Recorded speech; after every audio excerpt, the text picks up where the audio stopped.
Mayong biin ng kumakarabisyon na sa kita sa itong paipod-pers ng nagpo samtang dili kita matulog mantuon kita og pulong sa Dios nga kini mao'y sikreto nga pagigsuod ngadto kaniya. Ang sugo sa Dios, ang sugo sa Dios isanyaw ang balita sa tibuok nga kahimutan. May kahigayunan ka man o wala, isanyaw gyud ang maayong balita. Kay kun malukop na ang tibuok nga kalibutan, siya mobalik ang pagkuha kanimo ug kanang kun ikaw na binataron. Mga karabisyon, ang ato usab topic karon kalambigitan usab kini sa kamatayon ni Jesus dito sa Kalbaryo sa krus. Mga karabisyon, sa diha nga nagpakamatay ang Diyos at tunay nagkisi sa templo nga bahin ang tabil ni gayon na mga karabisyon. Doon na ba? Doon na ba marikon? Niya, atong basahon din sa Mateo Kapitulo 27 versikulo 51. Ngayon rin, o tanawa ang tabil sa templo nagkilis sa duha kabahin gikan sa taas ngadto sa ubos ug ang yuta mikuro ug ang mga pangpang nga sitak. Mga karabisyon, naadi ay gyud sa diha nga gilansang si Jesus diin ang resulta ni gayuna. Dito sa templo ang tapil nagkilis na bahin sa duha nagisik ni gayuna. Apan unsay pasabot nini nganong gigisik ug nganong nagisik mga karabisyon?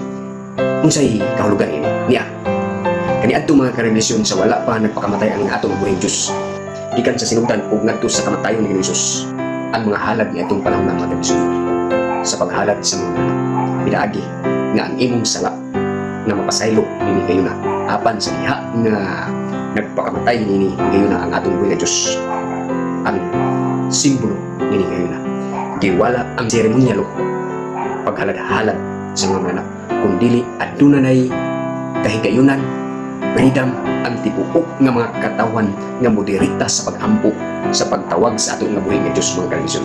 Kaya ato mga karabisyon buagi ka sa pari. Magsulti ka kaniya kung unsa imong sala diin kini mag-ihaw ka ng anak o isablig ang dugo dito sa tabil mga karabisyon. Apan ini kayo na gigisi sa Diyos giwala ang seremonyalo nga pag-ihaw sa mga sa paghalad sa mga anak kung dili ang kagayunan ini kayo na mahintil ka o dili hintil sama ka nato mga karabisyon.